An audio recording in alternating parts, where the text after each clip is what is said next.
Whoa! I never thought about that!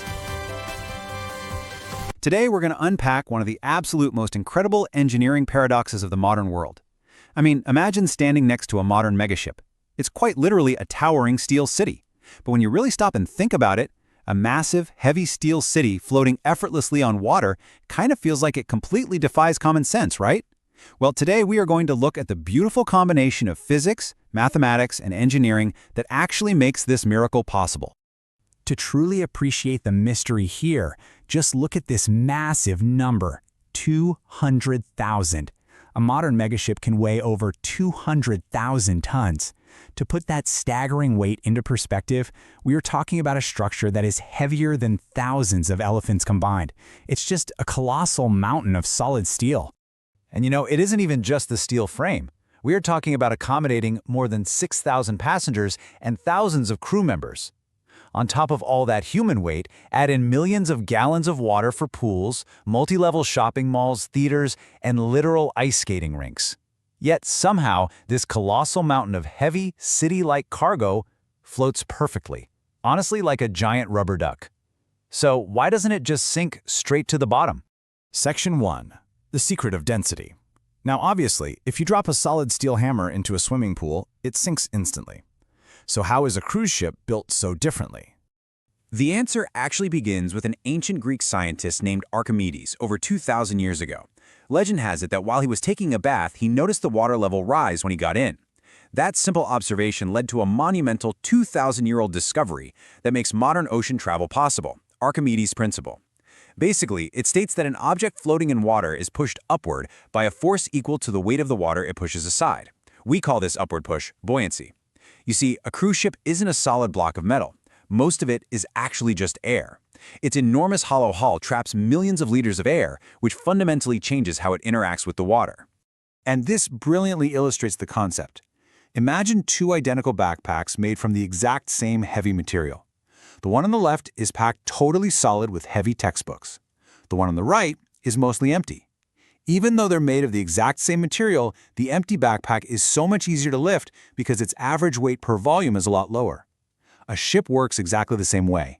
Even though the hull is heavy steel, its huge volume, including all that trapped air inside, makes its overall average density actually less than the water it displaces.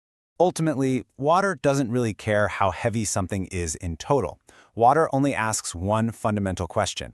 How heavy is this compared to the amount of space it takes up? That's it. A cruise ship spreads its massive weight out across an even larger volume. As long as it pushes aside or displaces enough water to equal its own weight, it floats perfectly. Section 2. Mastering ocean stability. So now let's shift to real-world ocean conditions. Engineers have to ensure the ship doesn't sink a little too deep when thousands of people board, right? You might wonder, what happens when 5,000 people board, adding hundreds of tons of weight? Well, the ship just settles a few centimeters lower to displace more water, and the force is perfectly balanced once again. Designers calculate all of this long before the ship is even built. But here is a highly relatable, kind of suspenseful question. What if every single one of those passengers suddenly runs to one side of the ship to watch a breaching whale? With thousands of people suddenly shifting all their weight to one rail, would the ship tip over? Probably not at all. To understand why it wouldn't tip, let's look at the concept of the metacenter. Think about trying to balance a tall pencil on your finger versus balancing one of those toy punching bags with a heavy weighted base. The pencil falls over super easily with the slightest nudge, but that weighted toy, it quickly stands right back up when you push it. Engineers design cruise ships to behave exactly like that weighted toy. They maintain an incredibly low center of gravity by placing all the heaviest equipment, like the massive engines, the huge fuel tanks, machinery, and freshwater tanks, deep inside the ship, right at the very bottom. But they don't just rely on static weight distribution, they use incredibly advanced active stability technology to constantly fight rough seas. Modern ships are equipped with stabilizer fins, which essentially act like underwater airplane wings extending right out from the hull. They also utilize high-tech computer-controlled systems and massive internal ballast tanks. These ballast tanks are basically a giant floating seesaw. As the ship burns fuel and consumes fresh water throughout a journey, the ship's weight changes every single day. So the crew can constantly pump seawater in and out of these ballast tanks to fine-tune the balance, ensuring the ship stays perfectly level. And this technology is remarkably effective. 80 to 90%. That is exactly how much those hidden stabilizer fins can reduce the rolling caused by rough ocean waves. They constantly fight the rough seas, smoothly adjusting the ship's balance so perfectly that passengers honestly often don't even realize they are working away just beneath the surface. Section 3. The Floating City Dream. Now let's pivot from the pristine physics of modern cruise ships to the harsh reality of why we don't just live out on the ocean permanently. Let's move to and see how this builds into the ultimate question of this explainer. If we've mastered buoyancy and stability to build resort-like megaships, why don't we simply build permanent floating cities? Scientifically speaking, physics absolutely says yes, this is totally possible. In fact, engineers and architects are actively researching floating communities right now. However, this is where theoretical physics crashes hard into practical reality. The roadblocks are massive. A permanent floating city would have to survive not just a passing storm, but decades of direct hits from hurricanes and giant waves. Then there's the cost, which would easily run into the hundreds of billions of dollars just to build and maintain. You also have complex infrastructure needs. Providing fresh water, sewage treatment, reliable electricity, and internet at sea permanently is incredibly difficult. And finally, anchoring. A city needs to stay put or move safely, and deep ocean permanent anchoring is an extreme engineering challenge all on its own. It's a vivid contrast between theoretical physics and practical economics. Even if we stick just to ships, there are very practical limits to how large they can become. Interestingly, the limit isn't buoyancy. Physics would gladly allow for even larger floating structures. The true limits capping their maximum size are global infrastructure and economics. Ships are capped in size by whether or not ports can actually accommodate them.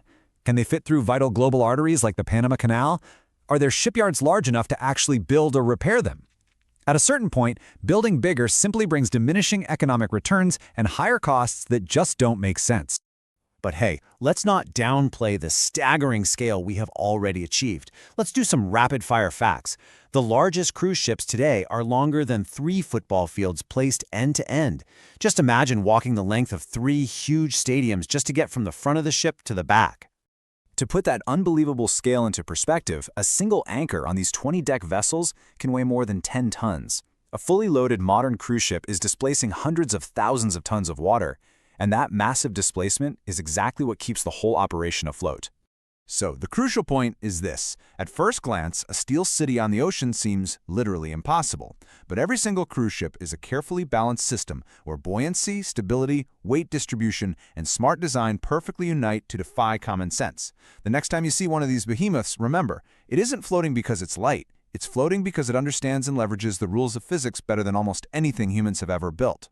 Which leaves us with this final, provocative thought to chew on. If something as seemingly miraculous as a floating steel city is really just a beautiful application of physics and engineering, what other everyday wonders are hiding incredible science right in plain sight? Thank you so much for exploring this fascinating topic with me, and I hope this explainer leaves you completely fascinated and hungry to uncover the engineering secrets hidden all around you. That's just one tiny big question. Imagine what's next. Subscribe, and let's keep wondering.